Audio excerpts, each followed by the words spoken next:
네, 그럼 세 번째 구토에 대해서 알아보도록 하겠습니다. 사실 의외로 간혹 한 달에 한두 번 이렇게 구토를 하는 경우 부모님들이 이렇게 중요하게 생각을 안 하시는 경우도 많습니다. 제 환자들 중에서 몇 년 동안 한 달에 한두 번씩 꼭 토를 했다라는 그런 과거력이 있는 분들도 종종 있는데요. 구토에서 중요하게 봐야 되는 것들은 어떤 것들이 있을까요?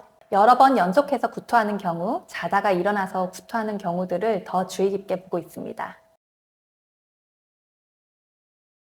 네, 그럼 네 번째 증상, 물음변, 설사, 변비, 혈변, 점액변에 대해서 알아보도록 하겠습니다. 아이들은 부모님들이 같이 화장실에 가서 뒤처리를 도와주는 경우가 많기 때문에 변 형태를 보시기가 매우 편한데요. 사실 아이를 처음 키우기 때문에 어떤 변이 정상변인지 잘 모르시는 경우도 많은 것 같습니다. 어떠한 형태의 변이 정상이고 어떠한 형태의 변들이 이상이 있는 변일까요? 설사, 혈변, 점액변은 당연히 유의 깊게 관찰해야 하는 증상입니다. 혈변을 보았다면 변의 끝에 묻어나는 혈인지 변에 섞여 나오는지 잘 살펴봐야 되고 항문 주위를 잘 관찰할 필요가 있습니다. 그리고 진료를 보기 전에 사진을 찍고 의료진에게 보여주는 것이 가장 좋은 방법이기도 합니다. 그리고 변의 형태도 중요합니다. 바나나 모양의 변이 가장 건강한 변입니다. 물음변은 형태가 갖춰지지 않거나 형태가 있더라도 굉장히 부드러워서 잘 부서지는 변을 다 포함합니다.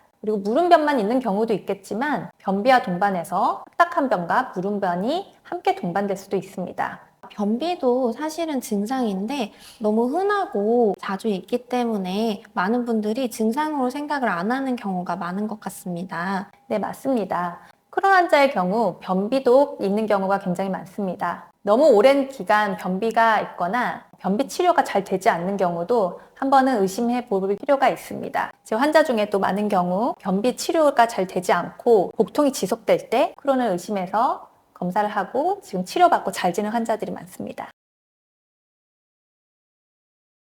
다섯 번째 증상이 이제 저신장, 저체중, 그리고 저신장, 저체중은 아니었지만 어느 순간부터 키나 몸무게에 정체가 오는 경우가 있겠습니다.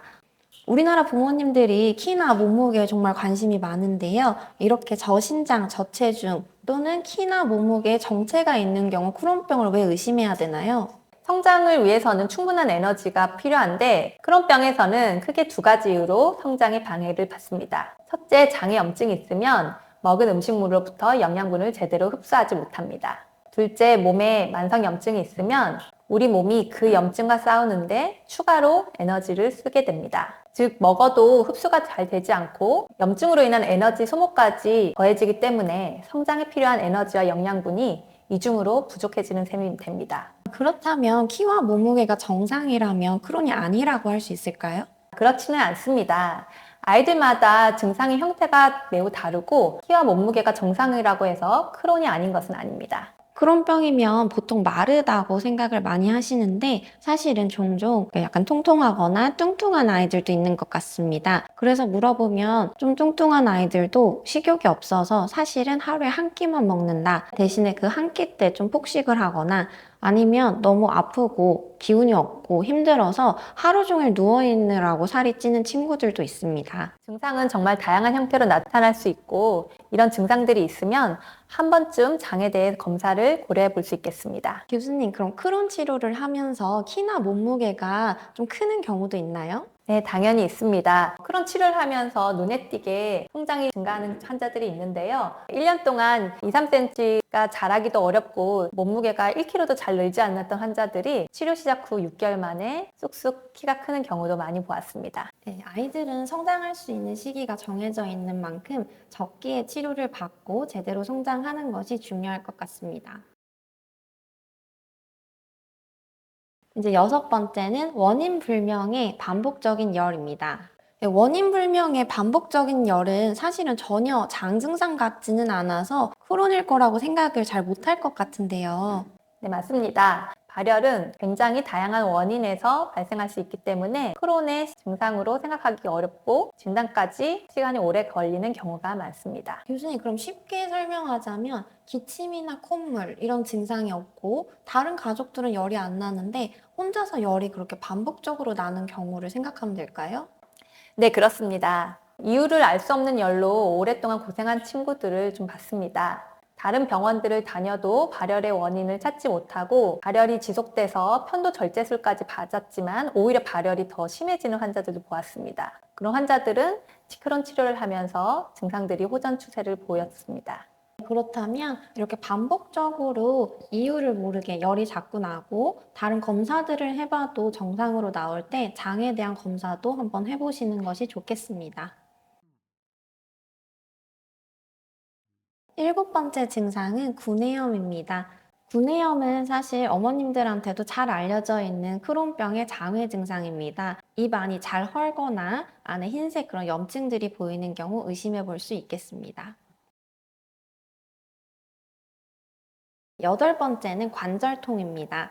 염증성 환아들에서 생기는 관절통은 어떤 특성이 있나요? 한 군데 관절에 염증이 있을 수도 있지만 여러 군데 관절에 염증이 있으면서 이리저리 돌아다니면서 아픈 경우도 의심할 수 있습니다. 관절통의 경우도 발열과 마찬가지로 관절염이 있다고 처음부터 크론을 의심하는 것은 아니고 다른 검사에서 정상이 나왔는데 여러 군데 관절통이 지속되는 경우 의심해 볼 수 있겠습니다. 네, 저에게도 관절통으로 관절 초음파를 보러 오는 환자들이 있는데요. 그때 보면은 소아의 경우에는 사실 이런 데가 아파하는 손가락, 발가락, 손목, 발목, 그리고 무릎, 허리, 등, 어깨 이런 여러 곳이 아픈 경우들이 많은 것 같습니다. 초음파를 보면 그러한 염증의 소견이 이제 물이 좀 고인다든지 하는 형태로 보이는 경우들도 있었습니다. 네, 맞습니다. 치료 중인 환자들도 관절통을 새로 호소하기도 하는데요. 정말 관절통이 있는 경우도 진단이 참 어려울 수 있지만 다른 원인을 못 찾는 경우 장애 이상이 있는지 검사를 해보는 것이 도움이 되겠습니다. 그렇다면 관절통이 있을 때 만약 그게 크론 때문에 생긴 것이라면 크론 치료를 하면 좋아지나요? 강직성 척추형 이외의 다른 관절통은 크론을 치료하면 같이 좋아지는 게 일반적입니다. 네, 이제 마지막 증상인데요. 피부 이상입니다.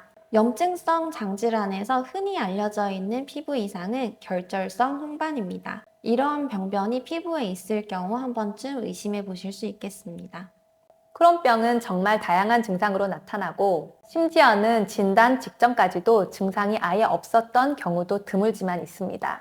따라서 의심스러운 증상이 있다면 장에 대한 검사를 해보시는 것을 추천드립니다.